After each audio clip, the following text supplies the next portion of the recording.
bikin bangga. Bangga bersarung mangga. Assalamualaikum warahmatullahi wabarakatuh, Buya. Assalamualaikum warahmatullahi wabarakatuh. Buya, Afwan izin bertanya. Saat ini ada sekelompok pihak yang terus menyuarakan dan menyebarluaskan pernyataan bahwa ulama juga manusia yang bisa salah, sehingga harus selalu kembali kepada Al-Quran dan hadis yang sahih. Apa yang melatar belakangi kelompok tersebut melakukan hal ini dan bagaimana seharusnya umat menyikapinya agar tidak keliru dalam memahami agama sekaligus tetap menjaga adab dan kehormatan kepada para ulama. Mohon pencerahannya, Buya, atas jawabannya. Kami ucapkan terima kasih. Wassalamualaikum warahmatullahi wabarakatuh. Baik. Sebelum bicara tentang ulama, kita bicara tentang profesi, ilmu kedokteran, handasah atau dunia arsitek. Kalau seandainya ada dokter-dokter yang salah di dalam menjalankan tugasnya, bagaimana sikap kita? Mungkin ada dokter salah memberikan resep dan sebagainya. Bahasa yang tepat untuk kita kepada dokter tersebut bagaimana? Mengatakan, dokter, tolong hati-hati dan kembalilah kepada ilmu yang pernah kau pelajari dengan benar. Bukan langsung kita berkata, hei orang pasar, gak usah ke dokter, kamu cari obat sendiri. Kamu mikir sendiri. Bukan begitu. Langsung dia buka-buka. Mulai kapan orang di pasar, bahkan ustadznya pun kalau buka ilmu kedokteran juga gak paham-paham. Jadi, pada ilmunya dengan serius. Adapun kalau ada dokter salah, ya memang dia membacanya salah, mungkin ingatannya, mungkin rumusnya atau apa, resepnya salah atau kurang tepat. Tapi kalau kita jujur, kita berkata, tolong para dokter, kembalilah Anda kepada ilmu Anda. Seriusi, belajar lagi yang baik, yang benar. Supaya tidak terjadi kesalahan. Itu benar. Kalau dokter satu bangunan, ada mungkin jembatan roboh, ada bangunan rusak dan sebagainya. Bukan kita kita tidak usah percaya kepada insinyur, kita cukup bangun sendiri. Bangun gubuk aja kita roboh kayaknya. Wong kita tidak punya keahlian. Seperti itu, kejujuran itu seperti itu. Kalau memang ada seorang ustadz salah ilmunya, ya tinggal kita katakan, kurang belajar mungkin atau kurang membaca. Tinggal dipastikan lagi, ya ustadz, karena kami itu numpang ilmu kepada Anda, numpang tahu kepada Anda, pengen tahu melalui Anda, tolong jangan mengeluarkan fatwa kecuali memang itu sudah dicek kembali tentang kebenaran fatwa tersebut. Nah, seperti itu. Kalau dia salah menukil fatwa, ya manusia. Tapi dia lebih pantas untuk kita tanya tentang ilmu. Dokter itu, biarpun ada dokter yang salah, tetap dokter lebih pantas untuk kita cari tentang ilmu. Kalau kita bicara tentang pembangunan, tetap insinyur. Ya begitu. Biasanya kalau ungkapan seperti itu sudah ungkapan hawa nafsu, sudah ada kebencian, sudah tidak sehat.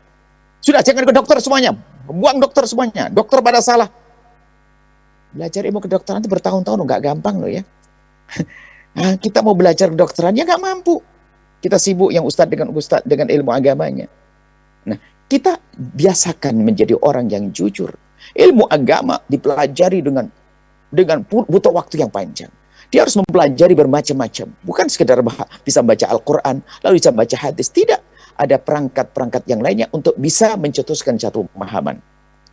Kalau ada yang salah, sudah dikatakan Nabi, orang ijtihad ada yang salah kok. Tapi yang paling berhak bicara tentang Al-Quran dan hadis Nabi, bukan orang awam kembali kepada Al-Quran dan hadis Nabi, tapi mereka para ulama. Tapi ulama yang sesungguhnya yang terbukti dia punya sejarah belajar. Bukan orang yang tidak pernah punya sejarah belajar langsung nongol menjadi mufti. Dan mohon maaf, ini dalam urusan agama ini begitu mudahnya orang mengaku ustadz atau mohon maaf menobatkan dirinya sebagai orang yang layak memfatwakan. Hanya urusan agama saja yang begitu banyak orang bermain-main. Sementara disiplin ilmu yang lainnya tidak ada. Mohon maaf. Jika saya membaca ilmu kedokteran berkitab-kitab, berjilid-jilid, satu perpustakaan saya baca, saya tidak akan boleh besok memasang satu pelang Dokter Yahya. Tidak boleh. Tapi sekarang lihat, orang baca sepintas saja langsung mengeluarkan fatwa urusan agama. Sehingga yang menjadi masalah adalah bukan agamanya yang salah dan juga bukan ulamanya. Akan tapi ada sebagian orang yang tidak punya latar belakang yang tepat atau mungkin tidak menginsyafi, kemudian dia menyampaikan pesan tidak dengan amanat atau dengan hawa nafsunya, maka salah. Tapi apapun bentuknya, mungkin juga biarpun itu ustadz yang sudah sangat berhati-hati, sudah serius, kepala manusia. Tapi tetap mereka, para ulama ini yang lebih pantas untuk mengembalikan kita kepada Al-Quran dan hadis Nabi SAW. Seperti para dokter, kalaupun ada dokter yang salah, mereka yang paling tepat memberikan petunjuk pada kita tentang obat. Seperti itu. Ayo adil. Permasalahan kita ini adalah kebencian. Kalau sudah benci sama polisi, semua polisi dijelekkan. Beliau tentara jelekkan. Kedokteran jelekkan. Gara-gara ulama 1-2 yang salah, lalu ulama. Ada apa ini semuanya? Bagaimana? Kenapa kekotoran hati memenuhi diri hati kita? Kotoran jiwa. Jadi, ungkapan itu betul. Kalau kembali kepada Quran dan hadis itu memang penting dong.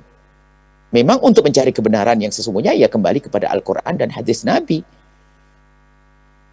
Siapa yang bisa kembali ke sana? Apakah asal orang? Kan tidak.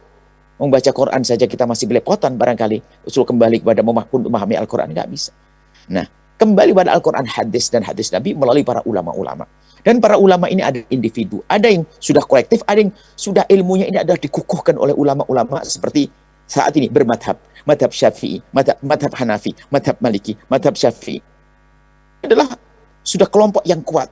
Semuanya kemana? Kembali kepada Al-Quran dan hadis Nabi SAW. Ngikuti para ulama. Kalau ada yang salah 1-2, tentu mereka bukan malaikat. Dan memang pemahaman mereka adalah bukan Al-Quran dan hadis Nabi, akan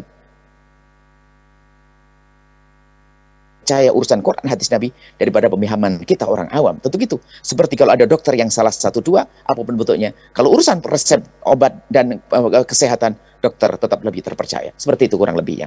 Ayo jujur, hai hamba Allah. Nggak perlu kita memandang orang dengan pandangan merendahkan, kebencian, permusuhan. Enggak. Ulama adalah bagian yang untuk menyampaikan pesan-pesan kebaikan, fatwa, dan hukum. Dokter menghantarkan kita pada hidup sehat. Seorang arsitek, dia akan menjaga bangunan agar tidak runtuh, agar bangunan benar, dan seterusnya. Dan hidup ini ternyata adalah kita saling melengkapi. Siapa yang paling berjaya? Yang paling bisa menghargai yang lainnya. Dan tidak merendahkan. Yang merendahkan, dia rendah sendiri. Kalau ada ungkapan tadi tujuannya merendahkan, dia rendah. Sebelum rendah, dia akan merendah. Merendahkan dokter, rendah. Merendahkan insinyur, rendah. Oh, dia tidak belajar ilmu kedokteran, kok merendahkan. Kalau ada dokter yang salah, dia salah manusia, dia lupa mungkin. Nanti gitu. Kita perlu kejujuran, ketulusan, dan ingat. Seperti ada hikmah tahun ini adalah, malam ini apa? Ukhuwah. Nggak perlu kita menyebarkan sesuatu menjadikan orang bermusuhan. Kita tidak memprovokasi agar orang benci kepada kepolisian. Kita tidak memprovokasi agar orang benci kepada TNI. Kita tidak membuat provokasi agar orang benci kepada dokter. Kita tidak membuat provokasi agar orang benci kepada ustadz. Nggak perlu. Kenapa kita buat provokasi? Yang benar adalah kita menjadi juru damai. Tidak boleh ada keluar kalimat yang keluar dari lisan kita, kecuali kita upayakan menjadikan sejuk, menjadikan hidup indah. Sehingga terjalinlah satu kehidupan yang baik, saling mencintai, ukhuwah, seperti hikam yang kita baca pada malam hari ini. Wallahu a'lam bishawab.